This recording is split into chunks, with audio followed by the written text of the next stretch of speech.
Architecture Codex. If you want to see more, like, comment, share, and most importantly, subscribe.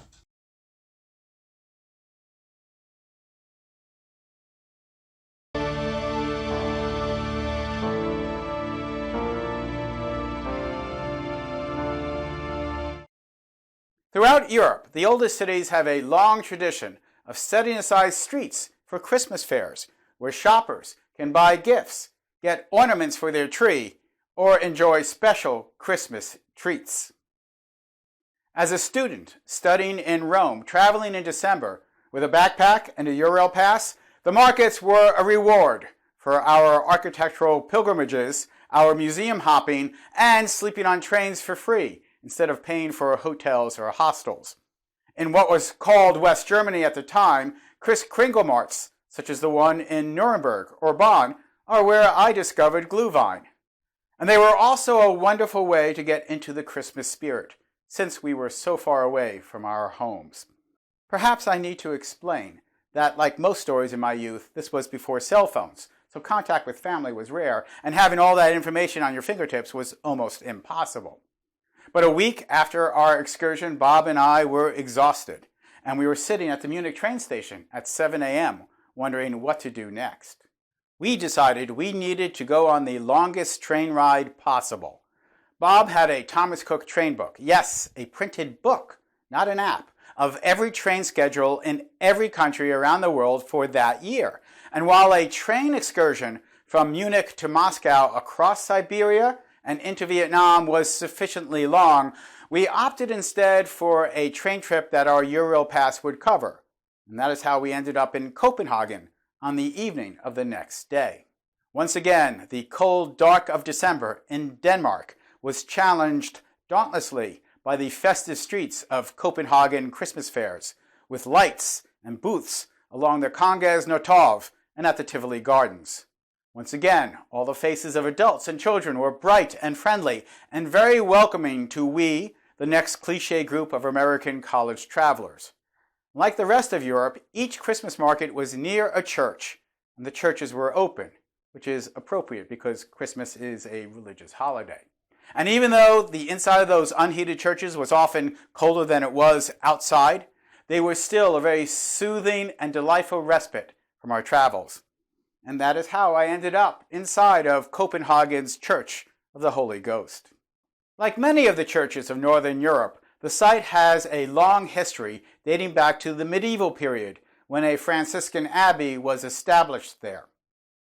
This was turned into what they called a hospital, which is geared more towards caring for the sick and hungry poor than what we might understand as the word hospital means today. With the Reformation, it was changed into a parish church.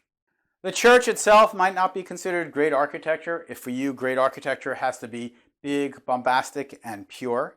And yet it is indicative of most of our architecture. It is constant and constantly changing as the community uses it for different purposes.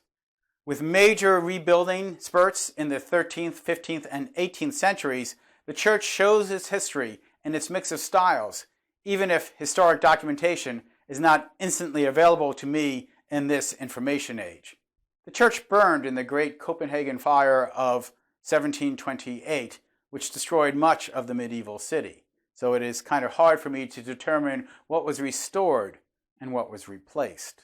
The church is the southernmost wing of the four wings that once composed the abbey.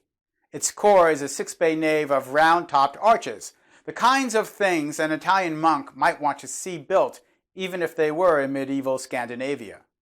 Elements of the apse at the end of the church appear to have been constructed in an identical fashion, but the end facade to which the apse is attached implies to me that it was a later addition. A tower, a flesh, and a gable cap emerge at the top of the church and would appear to have been added later, perhaps only in the restoration from the Great Fire.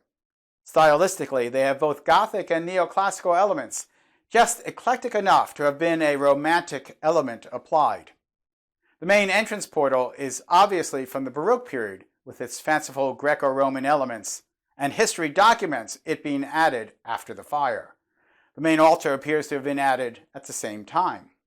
For the first 7,000 years of human history, it was not unusual for restorations of partially destroyed buildings to be updated and made modern, or in this case Baroque, which was modern at that point. Our current concept of historical preservation was simply unknown in the 18th century. Some architects may argue that I have picked an unimportant building to feature. Perhaps. Maybe I'm impressed with the building because of what it meant to me as a frugal student traveling around Europe looking for adventure and the occasional comfort. And a church functioning as a sanctuary is not a new thing.